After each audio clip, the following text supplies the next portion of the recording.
अभ्यंतरीण ग्राम पंचायतर बासिंदा मानू ब्लॉक कार्यालय पर्यंत गमनागमन लगी पूर्व बीजेडी सरकार एक अभिनव प्रयास थिला कि लक्ष्मी बस सेवा जहाँ माध्यम महिला और दिव्यांग माने 5 टंका और पुरुष माने 10 टंका देई ब्लॉक कार्यालय पर्यंत आसी पारुथिले। फल सरकारी सहायता पाइबा लगी ऑटो भड़ा बा गाड़ी भड़ा करी शह शह टंका खर्च करने को पड़ुनथिला।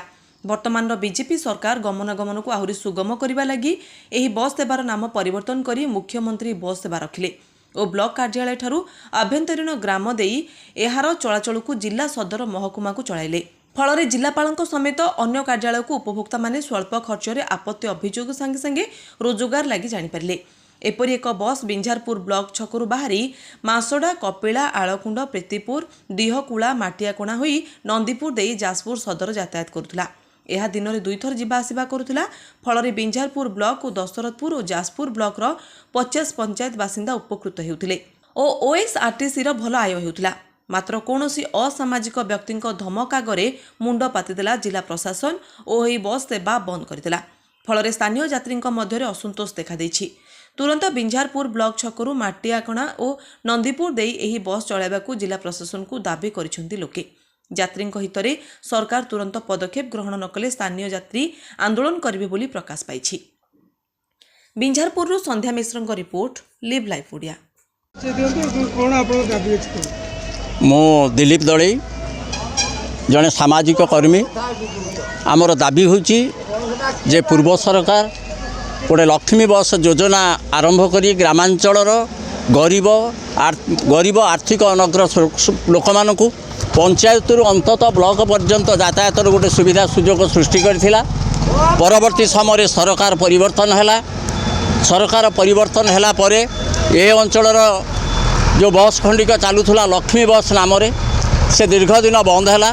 पुणी बहु दाबी परे मुख्यमंत्री बस सेवा योजना नाम जो बस खंडिक प्रचलन कले से बस टी बिंझारपुर ब्लॉक छकरू आरंभ करी ढिहकुला बिंझारपुर और दशरथपुर उपात अंचल जोटी गमनागमन सुविधा नहीं सेठिकार लोक मानू जाजपुर सहर पर्यंत सदर महकुमा पर्यंत गोटे यातायात सुविधा थिला।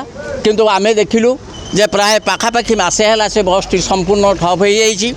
विभिन्न लोक माने जो साधारण मेडिकल चिकित्सा हो बा जिलापाल ऑफिस रे कार्यटे हो जाजपुर सदर महकुमा विभिन्न कार्यपाई से यातायात बहु कष्ट अनुभव करुछंती।